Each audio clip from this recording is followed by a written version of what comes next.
It was a regular afternoon when my phone buzzed. I glanced at the screen, expecting a message from Eric, my boyfriend of 2 years. Instead, I saw a notification that made my heart race and my hands tremble. A text from an unknown number read, "I saw Eric with someone else. You deserve to know." My mind went blank. Was this a cruel joke? My heart sank as I opened the message. Images flooded my mind.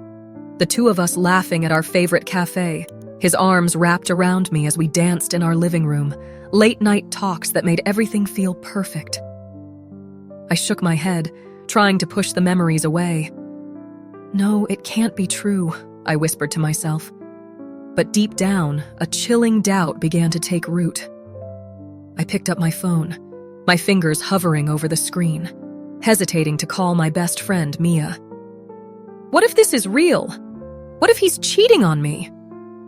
The thought churned in my stomach like a heavy stone. I couldn't bear the idea of facing this alone.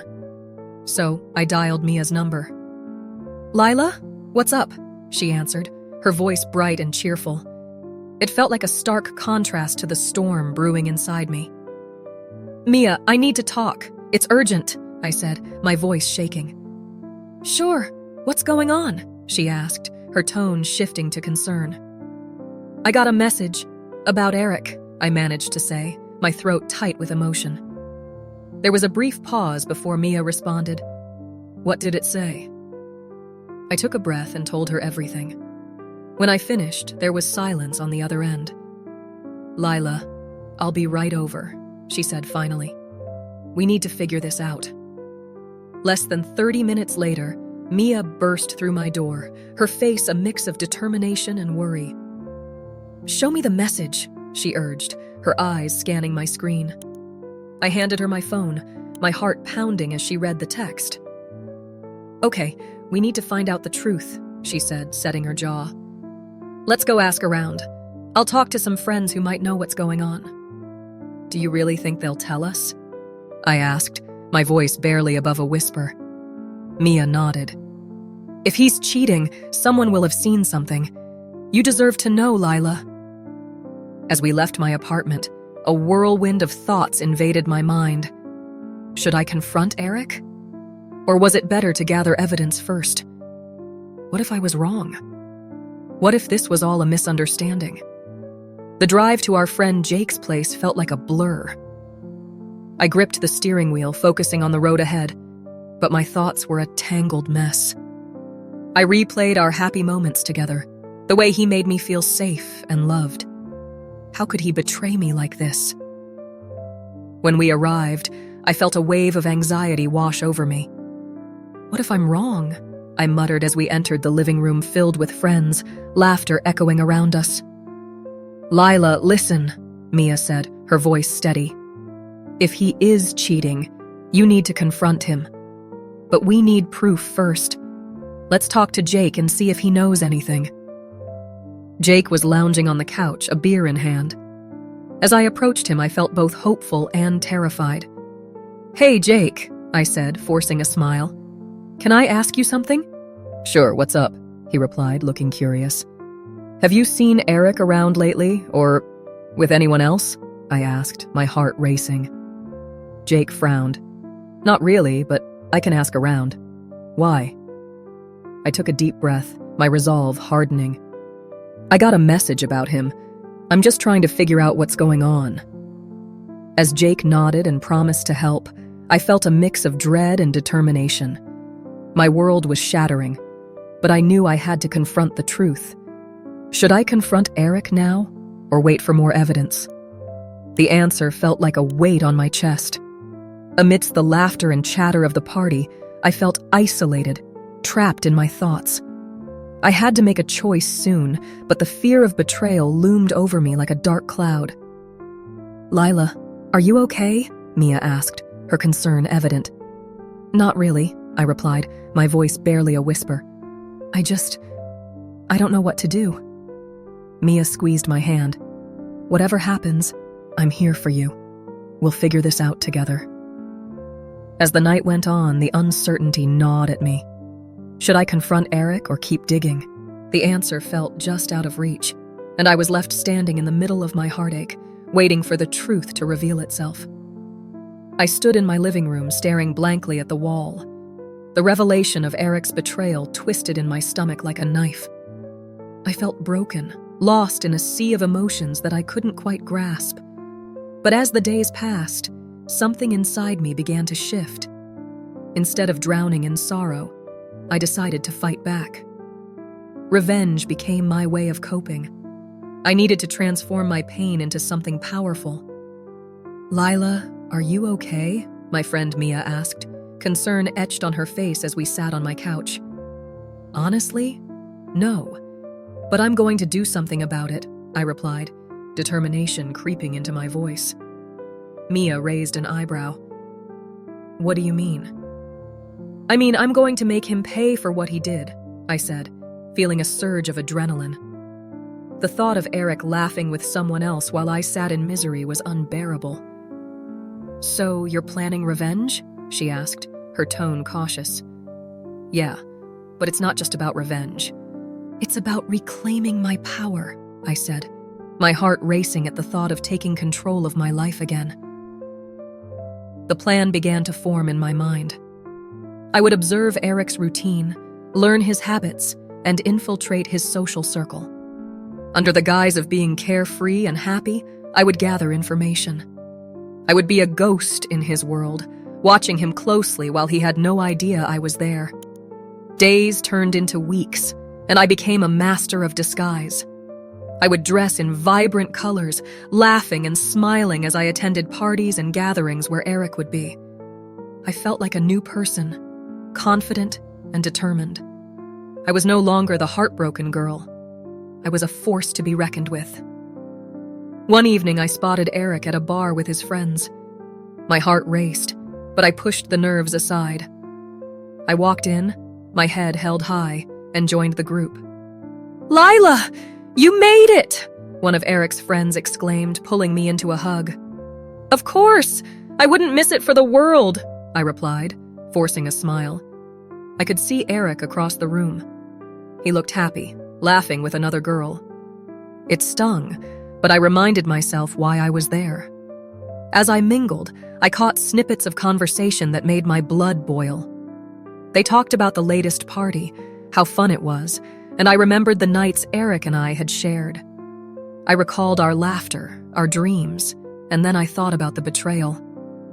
"Hey Lila, come join us," one of Eric's friends called, pulling me back to reality. "Sure," I said, taking a seat. I could feel Eric's eyes on me, and I reveled in it. "Lila, you seem different lately." "What's your secret?" Eric asked, a playful smile on his face. "I just realized life is too short to dwell on the past," I replied, my voice steady. I could see confusion flash in Eric's eyes. He had no idea what I was really thinking. As the night went on, I found myself slipping into conversations, gathering more information. I was becoming the person I had always wanted to be, confident, strong, and fearless. Yet, with each laugh I shared, each story I told, I also felt flashes of my past. Memories of Eric and me flooded my mind. I remembered the first time he held my hand, the sweet nothings whispered in my ear, and the way he used to look at me with love. But now those memories felt tainted. The stark contrast between our happy past and the ugly present was overwhelming. I couldn't let those memories hold me back. I had to keep moving forward, fueled by the fire of betrayal. "Are you okay, Lila?" Mia asked when I finally sat down beside her, my mind racing. "Yeah, just thinking," I said, forcing a smile. "About Eric?" she asked gently. I nodded.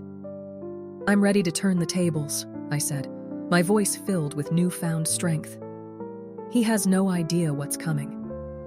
That night marked the beginning of my transformation. I was no longer just a victim of his betrayal. I was becoming the architect of my own story. Each day I felt stronger, and I knew that the next step was to execute my plan. Eric would see that I was not the same girl he had deceived. I was rising from the ashes and I was ready for revenge. As the day of the gathering approached, I felt a whirlwind of emotions swirling inside me: anxiety, excitement, fear. I had carefully chosen this night to reveal Eric's betrayal to our friends. It was not just a plan.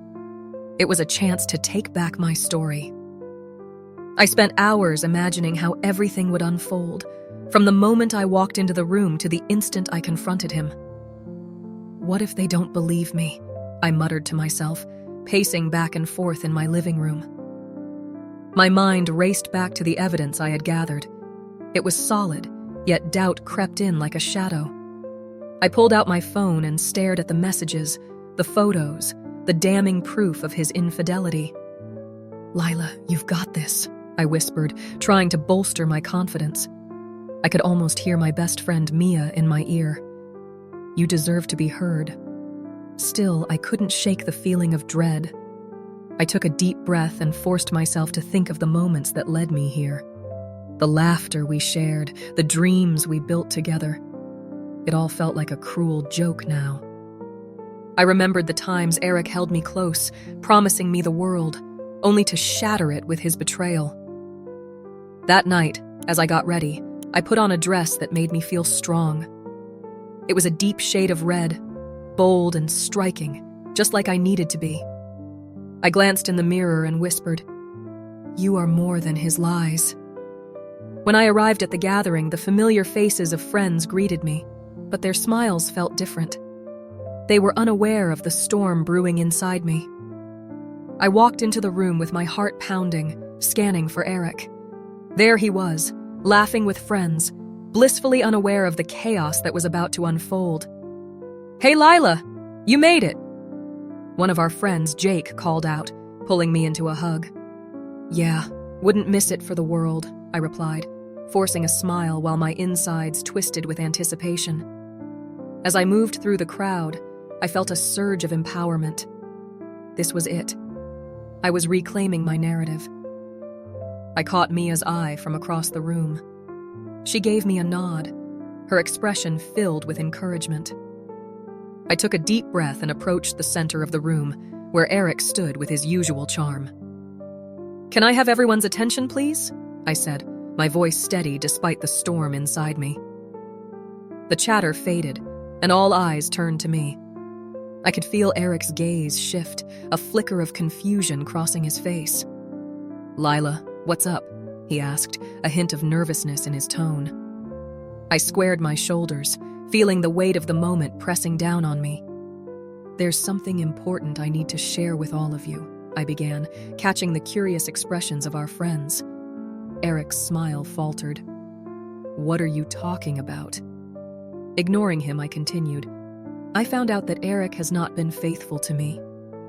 A collective gasp echoed in the room. I could see the shock on their faces, but I pressed on. "He's been seeing someone else behind my back." "Wait, what?"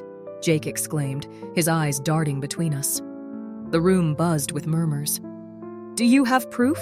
another friend, Sarah, asked, her voice laced with disbelief. I pulled out my phone, my hands shaking slightly, and displayed the messages and photos. "This is what I found. It's all right here." Gasps and whispers filled the space. I watched as Eric's expression shifted from shock to anger. "This is ridiculous! You're making a scene!" he shouted, trying to regain control. But I wasn't backing down. "No, Eric, you made this choice. You betrayed my trust, and I won't let you twist this around." The air was thick with tension. Friends exchanged worried glances, unsure of how to react. I could see Eric's facade crumbling, and it felt strangely satisfying. "Lila, you're overreacting. You're just jealous," he spat, attempting to shift the blame onto me. I felt a fire ignite within me, anger bubbling to the surface. "Jealous? No, Eric. I'm heartbroken, but I refuse to let you deflect. This isn't just about you. It's about me reclaiming my truth."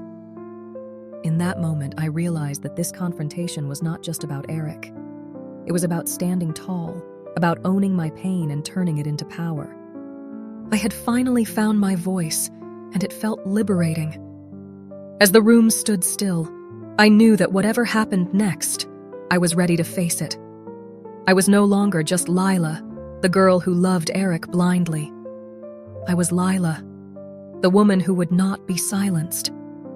As I stood in the living room surrounded by friends, a mix of excitement and dread churned in my stomach. Tonight was the night. I glanced at Eric, who was laughing with a group of people, completely unaware of the storm brewing inside me. The music played softly in the background, but it felt like a soundtrack to my impending confrontation, a melody that echoed my resolve. I took a deep breath, the air thick with anticipation. My heart raced as I caught the eye of my closest friend, Sarah. She nodded at me, her expression a mix of encouragement and concern. I knew I had to do this. Eric needed to face the truth, and I was ready to unveil it in front of everyone. "Lila, you okay?" Sarah asked, her voice barely above a whisper. "I will be," I replied, forcing a smile that didn't quite reach my eyes. "Just give me a minute." As I approached Eric, the laughter around us faded into a dull hum. I could feel the weight of my words pressing against my chest. It was time. I cleared my throat, catching Eric's attention. He turned to me, his smile fading slightly as he sensed the change in the atmosphere. "Hey, what's up?" he asked, his brow furrowing in confusion. "I need to talk to you." "Now," I said, my voice steady despite the turmoil inside. I gestured for him to follow me outside. The cool evening air greeted us as I stepped onto the patio, the stars twinkling above, almost mocking me. "What's going on?" he asked, his tone shifting to defensive. "You look serious." "I am serious, Eric," I replied, feeling the anger rise within me. "I know about you and Mia." He blinked, and for a moment his expression was one of disbelief. "What are you talking about?" he said, feigning innocence. "That's ridiculous." "No, it's not," I shot back, my voice rising. "I have proof. You can't keep lying to me, not anymore." The murmurs from our friends inside began to seep through the open door, and I could feel the tension building. Eric's face turned pale as my words sank in. "Listen, Lila," he started, but I cut him off. "You betrayed me, Eric. You betrayed us," I said, my voice trembling but firm. "Do you even realize how much that hurts?" He opened his mouth, but nothing came out. I could see him struggling, trying to regain control, trying to keep his facade intact. "You're overreacting," he finally said, his voice low. "You're making something out of nothing." "Something out of nothing?" I echoed, incredulous. "You think I'm overreacting? I have seen the messages, Eric. I have seen everything." The air between us thickened, charged with unspoken words. I could feel the eyes of our friends on us, their whispers eerily quiet. I took a step closer, looking directly into his eyes. "You can't just pretend this isn't happening. You need to own up to your actions." Eric shifted his weight, his bravado slipping away. "You don't understand," he said, his voice rising in frustration. "You made me feel like I needed to look elsewhere. You've been so distant." "Distant?" I couldn't believe what I was hearing. "You think you can shift the blame onto me? This is about you and your choices, not about what I did or didn't do." The shock in the room was palpable. I could hear gasps from our friends, their faces a mix of disbelief and pity. I felt a rush of power, yet a deep anger simmered beneath. "You think you can just manipulate me like this?" I continued, my heart pounding. "You are the one who chose to betray me, not me." Eric's expression hardened. "You don't get it, do you? You pushed me to this point." His words ignited a fire of rage within me. "No, Eric. You did this to yourself. You chose to hurt me. And now everyone knows the truth." I stepped back, shaking my head in disbelief. The realization hit me hard. Revenge wasn't the healing I sought. I had wanted to expose him, to take back my power, but all I felt now was a deep ache. The night was supposed to bring closure, but instead it opened a wound I hadn't anticipated. As I turned to leave, I heard Sarah call out my name, but I needed space. I walked away from the chaos, feeling the weight of betrayal settle heavy on my shoulders. It was clear that revealing the truth wasn't the end of my pain. It was only the beginning of something deeper. After the confrontation, I felt a strange emptiness inside me. I had expected some form of closure, a moment where everything would make sense, but instead, I was left in a fog of confusion and regret. I sat on the edge of my bed, staring at the wall, my mind racing. "What now?" I whispered to myself, feeling the weight of the last few hours settling heavily on my chest. The shock from the gathering was still fresh. My friends had rallied around me, their faces a mix of concern and disbelief. "You did the right thing, Lila," Sarah had said, her hand gently squeezing my shoulder. But right or wrong, the feeling inside me was not one of triumph. It was more like a hollow echo of pain. Was it really worth it? I wondered. I took a deep breath and reached for my phone, scrolling through the messages from my friends. They were all supportive, offering to meet up, to talk, to help me through this storm. I decided to call Mia, my closest friend. "Hey, I really need to see you," I said as soon as she answered. "Of course, I'll be right over," she replied, her voice filled with warmth. Within half an hour, she was at my door, her presence a comfort in the chaos of my thoughts. "Hey, how are you holding up?" she asked as she walked in, her eyes scanning the room. I shrugged, feeling a wave of emotions hit me again. "I don't know, Mia. I thought confronting him would make me feel better, but it didn't." "Sometimes the truth is just the beginning," she said softly, sitting down next to me. "You're going to have to process this. It's okay to feel lost right now." I nodded, the tears pricking at the corners of my eyes. I thought I would feel powerful, like I had taken control back, but instead I just feel empty. "Revenge isn't the same as healing," Mia said, her voice steady. "You confronted him, and you showed everyone what he did. But it's not the end of your story, Lila. It's just a chapter. I just want to move on. But it feels so hard," I admitted, my voice cracking. "I've lost part of myself in all this." Mia reached over and took my hand. "You haven't lost yourself. You just need to find a new way to be. Let's focus on you now. What makes you happy?" I thought about it. Really thought about it. I had once loved painting, even if it was just for fun. "I used to love painting," I said slowly, "but I haven't done it in ages." "Then let's paint. Let's get some supplies and just create. No pressure, just you and the canvas," she suggested, a smile breaking through my sadness. "Okay, let's do that," I replied, feeling a flicker of excitement. Maybe creating something could help me find that part of myself again. We spent the next few hours gathering paints and brushes, laughing and chatting about everything except Eric. For the first time since that night, I felt a hint of joy.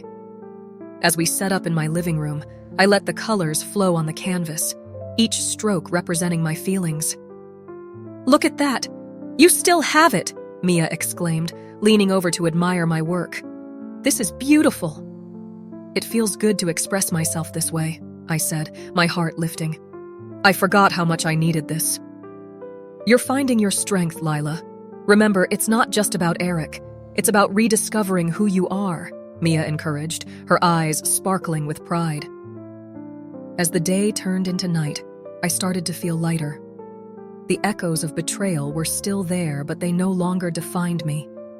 I was beginning to see that my journey was about self-discovery, not just revenge. I could be more than what Eric's actions made me feel. "Thank you for being here, Mia," I said, my voice full of gratitude. "I don't know what I would do without you." "I'm always here for you, Lila. We're in this together," she assured me. In that moment, I realized that I had a choice. I could focus on the pain or embrace the possibility of a brighter future. I chose the latter. I was ready to redefine my identity, to focus on my happiness, and to build a life that was truly mine. As I sat on my balcony, the early morning sun painted the sky with hues of orange and pink. I took a deep breath, feeling the warmth on my skin. And for the first time in a long while, I felt a flicker of hope. The anger that had burned inside me like a wildfire was beginning to fade, replaced by a sense of calm. I realized that holding on to my rage was only hurting myself. It was time to let go. "Hey, Lila, you coming to yoga with us today?" My friend Mia called from the bottom of the stairs. Her cheerful voice brought me back to the present. "Yeah, I'll be down in a minute," I shouted back, forcing a smile on my face. I was excited to join her and some other friends for yoga, but I also felt a little nervous. I had not done anything like this in a while. As I joined them, the atmosphere was light, filled with laughter and friendly chatter. It felt good to be surrounded by people who cared about me. During the class, I focused on my breathing, letting each inhale fill me with positivity and each exhale release the pain I had been carrying. After class, while we sat together sipping smoothies, I shared my thoughts. "You know, I've been thinking a lot about forgiveness," I said, looking at Mia and the others. "Forgiveness? That's a tough one," Mia replied, "especially after what Eric did." "I know, but I feel like holding on to my anger is only keeping me trapped." "I want to move forward," I admitted, feeling a weight lift off my chest. "Forgiveness doesn't mean you let him off the hook," another friend, Sarah, chimed in. "It just means you're freeing yourself from the burden." "Exactly," I nodded in agreement. The more we talked, the clearer it became that forgiveness was not about Eric. It was about me. As the days passed, I started exploring new passions. I signed up for a painting class, something I had always wanted to try but never had the chance. The first day, I walked into the studio, a little anxious but filled with excitement. The smell of paint and the sight of blank canvases was invigorating. "Welcome, everyone. I'm so glad you're here," our instructor said, her energy contagious. "Let's create something beautiful today." I took a brush and dipped it into bright blue paint. As I moved the brush across the canvas, I felt free. Each stroke was like releasing a piece of my past. I didn't worry about being perfect. I just let my emotions flow. After class, I stood back to admire my work, a swirling mix of colors that symbolized the chaos I had been through. "This is amazing, Lila. You have a talent," a fellow student exclaimed. "Thanks. I'm just having fun with it," I replied, feeling a warmth spread through me. It was the first time in a while that I felt proud of something I had created. Later that week, I met up with Mia and Sarah again, sharing my new experiences. "You won't believe how great painting felt. I can't wait for the next class," I shared, my face lighting up. "I knew you'd love it. It's good to see you smile again," Mia said, her eyes sparkling with joy. As I embraced this new chapter in my life, I reflected on the echo of betrayal that had once consumed me. It no longer had the power to define my future. "It's funny," I said, looking at my friends. "I thought I needed revenge to feel better, but it turns out I just needed to find myself again." Sarah smiled. "And look at you now, stronger than ever." I felt a rush of gratitude for the support I had. I was beginning to see that my worth was not tied to Eric or his betrayal. I was Lila, and I was reclaiming my life. As I stood at the edge of my newly painted canvas, I realized I was ready to face whatever came next. I embraced the uncertainty with open arms, ready to step into a future filled with resilience and self-love. Share this story if you believe that forgiveness can lead to personal freedom and healing. Leave a comment about a time when you discovered a new passion that helped you move forward in life, and subscribe for more inspiring stories like this one.